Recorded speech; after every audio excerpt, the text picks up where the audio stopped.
dia que mais uma vez iniciamos mais um estudo do Livro dos Espíritos, hoje especificamente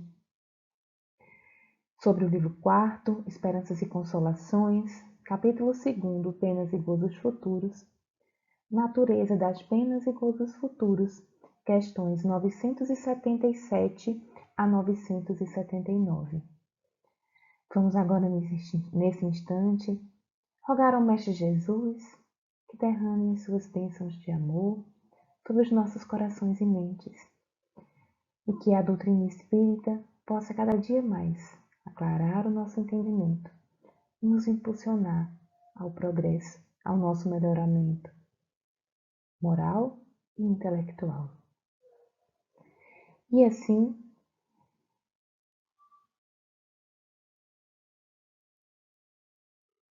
nós iniciamos a reflexão da noite com o seguinte questionamento: qual o nosso futuro como seres espirituais? E aí, o que é que passa na nossa cabeça em relação a isso? Nós não somos um corpo com espírito. Nós somos um espírito temporariamente habitando um corpo físico. Isso aí a gente tem que ficar muito claro. Quanto mais materialista é a nossa concepção, maior será a nossa dificuldade quando retornarmos para a pátria espiritual.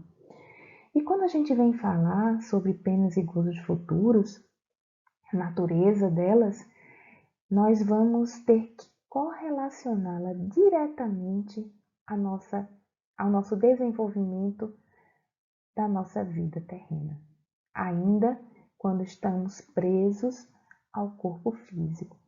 Por quê? A depender das nossas escolhas, a depender de como eu vou aproveitar, entre aspas, como eu vou potencializar a minha oportunidade reencarnatória, é assim que nós vamos ter felicidade também, entre aspas, ou infelicidade. Nós vamos ter paz ou sofrimento. Nós vamos ter dor ou alívio ao retornar à pátria espiritual. E tudo isso está relacionado a uma lei natural muito simples, que a gente fala aqui reiteradas vezes, que é a lei de causa e efeito. Jesus já nos diz que a cada um será dado segundo as suas obras. Então, de acordo com o que façamos aqui, de acordo com desenvolvermos as nossas potencialidades, não só as nossas potencialidades físicas, mas as nossas potencialidades espirituais, é que vai fazer toda a diferença quando chegarmos lá. E assim, passamos ao estudo diretamente das questões. Hoje vão ser só 3 questões, a 977, 978 e 979. Mas diante da sua profundidade, vamos sempre procurar refletir sobre elas olhando para dentro de nós. Então, na questão 977, Kardec questiona: não podendo os espíritos ocultar reciprocamente seus pensamentos, e sendo conhecidos todos os atos da vida, dever-se-á concluir que o culpado está perpetuamente em presença de sua vítima? E aí? Nós, quando retornamos para a pátria espiritual, nós não carregamos as nossas vestes, nós não carregamos as nossas máscaras. Lá nós nos apresentamos como realmente somos. Não tem mais como remediar. Nós vamos ser nós mesmos. E essa exposição nós não temos como utilizar nenhum tipo de artifício. Porque quando retornamos para a pátria espiritual, ali somos nós em essência. Então, vai aparecer tudo o que está dentro de nós. Então, como nós estamos dessa forma, quando nós cometemos os nossos equívocos e as nossas culpas estão conosco, nós nos encontramos intimamente ligados às dores que nós provocamos, aos sofrimentos que nós causamos. Então, quando Kardec pergunta, né, que o culpado está perpetuamente em presença de sua vítima, a espiritualidade responde: não pode ser de outro modo, diz o bom senso. Por que isso? Porque como nós lá aparecemos integrais, nós vamos estar intimamente ligados às nossas culpas, aos nossos equívocos. E aqui no subitem, nessa questão, Kardec pergunta: será um castigo para o culpado essa divulgação de todos os nossos atos reprováveis e a presença constante dos que deles foram vítimas? E olha que a espiritualidade responde: maior do que pensa, não, mas tão somente até que o culpado tenha expiado suas faltas, quer como espírito, quer como homem em novas existências corpóreas. Quando nos achamos no mundo dos espíritos, estando patente todo o nosso passado, o bem e o mal que houvermos feito serão igualmente conhecidos. Em vão, aquele que haja praticado o mal tentará escapar ao olhar de suas vítimas. A presença inevitável destas lhe será um castigo e um remorso incessante, até que haja expiado seus erros, ao passo que o homem de bem, por toda parte, só encontrará olhares amigos e benevolentes. Para o mal, não há maior tormento na terra do que a presença de suas vítimas, razão pela qual as evita continuamente. Que será quando, dissipada a ilusão das paixões, compreender o mal que fez, vir patenteados os seus atos mais secretos, desmascarada sua hipocrisia, e não puder subtrair-se à visão delas?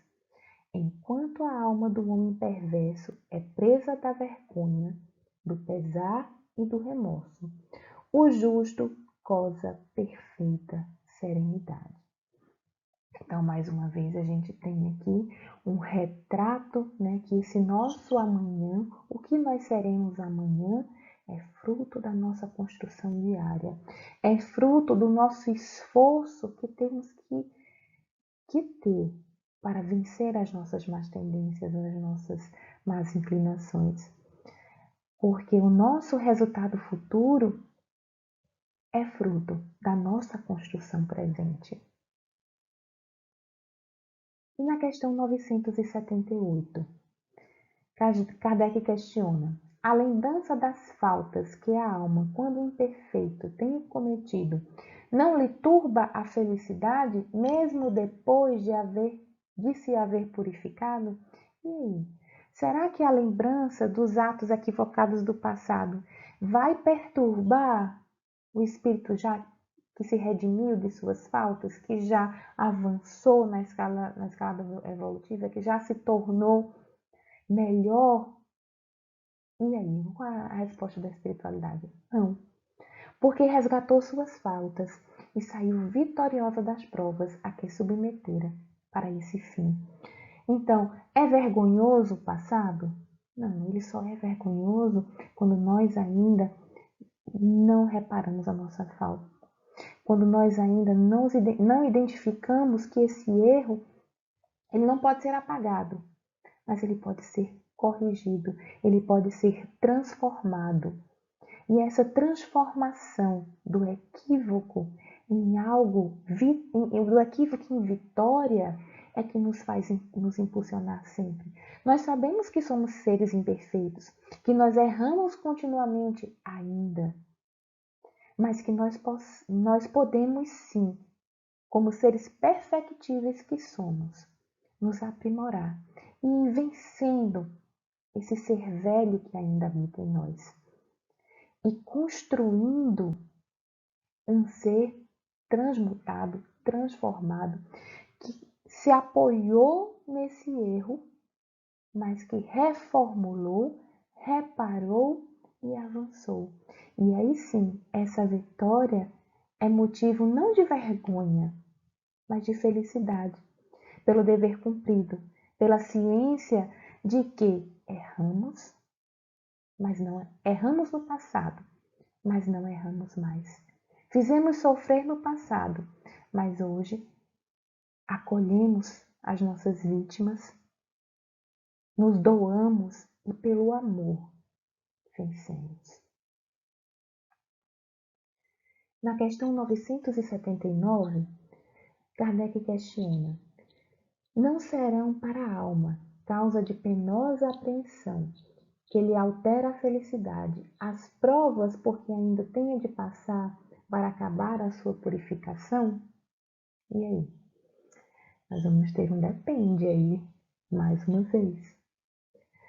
Porque essa causa penosa de apreensão, ela vai ser mais ou menos presente de acordo de como nós estamos como seres espirituais. E olha a resposta da espiritualidade. Para a alma ainda maculada são. Daí vem que ela não pode gozar de felicidade perfeita, senão quando esteja completamente pura. Para aquela, porém, que já se elevou, nada tem de penoso o pensar nas provas que ainda haja de sofrer. A alma que chegou a um certo grau de pureza já experimenta a felicidade, domina um sentimento de grata satisfação, sente-se feliz por tudo que vê, por tudo que a cerca. Levantasse-lhe o véu que encobria os mistérios e as maravilhas da criação e as perfeições divinas em todo o esplendor que lhe aparece. E aí a gente tem que, mais uma vez, olhar para dentro de nós e ver como está sendo a nossa conduta, o que nós queremos para o nosso amanhã, o que nós queremos para o nosso futuro quando retornarmos para a pátria espiritual. Será que nós vamos com a consciência tranquila? Será que nós conseguimos, de fato, atingir os nossos objetivos? O quanto nós melhoramos desde o dia que chegamos aqui, com essa nova oportunidade reencarnatória?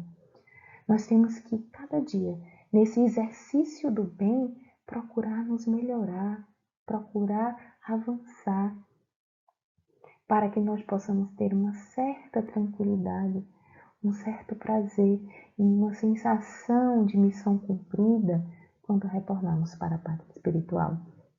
E mais uma vez a gente tem que ter essa consciência de que não adianta hipocrisia, não adianta máscara, não adianta véu, não adianta colocar para fora palavras sem sentimento, porque o que importa para que possamos ser vistos no plano espiritual é aquilo que carregamos dentro de nós, é o que verdadeiramente somos, a aprendizagem que nós conseguimos de fato incorporar ao nosso ser imortal.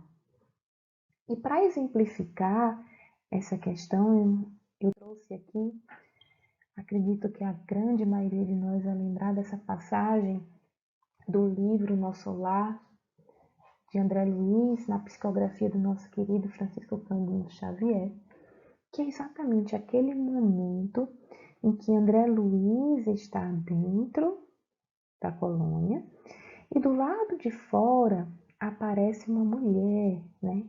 A mulher implorava socorro do outro lado. Eu só vi o vulto da infeliz, coberta de andrajos, rosto horrendo e pernas em chagas vivas. Mas Narcisa parecia divisar outros detalhes. Naquele momento, André Luiz, recém-chegado, ainda com pouca experiência da vida espiritual, ele vê aquela cena, aquela mulher pedindo socorro e ele não consegue visualizar o conjunto, né? Então ele só vê aquele pedido de socorro e não vê o que está por trás, né? Mas é aquilo, mas Narcisa parecia divisar outros detalhes. Dizia a mulher infeliz: filhos de Deus, dai-me abrigo à alma cansada. Onde está o paraíso dos eleitos para que eu possa fruir a paz desejada? O apelo era de cortar o coração. Mas, na verdade, esse apelo era da boca para fora, porque na intimidade ela ainda continuava perversa, rude e não estava pronta para ser acolhida. E aí é esclarecido a André Luiz.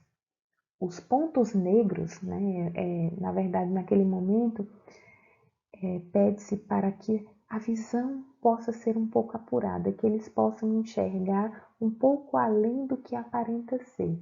E naquele momento são vistos inúmeros pontos negros ao redor da mulher. E aí onde diz, esses pontos negros foram os motivos da recusa do atendimento. Esses pontos negros não estavam na sua fala, não estava no seu pedido, estava na sua intimidade, estava na sua vibração. Porque lá no plano espiritual ninguém pode usar máscaras. A pessoa aparece e se apresenta da forma em que ela realmente é, não da forma que ela quer ser. E a justificativa para a recusa do atendimento, né, foi a visualização desses pontos pretos, porque ela, por enquanto, não pode receber nosso socorro. Trata-se de um dos mais fortes vampiros que tenho visto até hoje. É necessária entregá-la à própria sorte. E todos aqueles pontos negros, né, que foram vistos quando se apurou a visão naquele momento, foram a série de abortos que aquela mulher cometeu, né, e que maculava toda a sua conduta, toda a sua história como ser espiritual, né? E mesmo que ela estivesse tentando mascarar, ela não conseguiu enganar, porque embora um olhar desavisado como o de André Luiz pudesse entender e tentar entender que e ter compaixão, e aqui a explicação justa. Nossa irmã possui 58 pontos negros. Cada um deles representa uma criança assassinada ao nascer. Essa mulher foi uma profissional da ginecologia e, a pretexto de aliviar consciências alheias, entregara-se a crimes nefastos, explorando a infelicidade de jovens inexperientes. E aqui a gente vê que muitas vezes a gente precisa apurar a nossa visão, até mesmo no plano espiritual. É lógico que as pessoas não se apresentam com essa nudez, com a nudez material, né? A gente ainda precisa, e nós também não nos apresentamos dessa forma. Mas o que a gente precisa compreender é que quando retornamos para a pátria espiritual, é assim que vamos aparecer, como verdadeiramente somos. Então, o que importa hoje é construir esse amanhã, é buscar acertar, é se esforçar para ser cada dia um pouquinho melhor. Fácil não é, mas é possível. E é nisso que acreditamos. E é isso que a doutrina espírita nos propõe. Esse reconstruir, esse recomeçar, aprendendo com os erros e buscando sempre repará-los. Compreender o que verdadeiramente somos e potencializar o ser espiritual. Que o Mestre Jesus possa aclarar o nosso entendimento, possa abençoar a nossa existência, para que nós realmente possamos nos encontrar com a oportunidade da vida, nos encontrar com essa oportunidade que o Pai de Amor e Bondade nos concede, para sermos um pouquinho melhores, para que possamos sempre avançar na escalada do progresso. Eu agradeço a todos pela paciência de me ouvir e muita paz. Que o Mestre Jesus nos abençoe, hoje e sempre.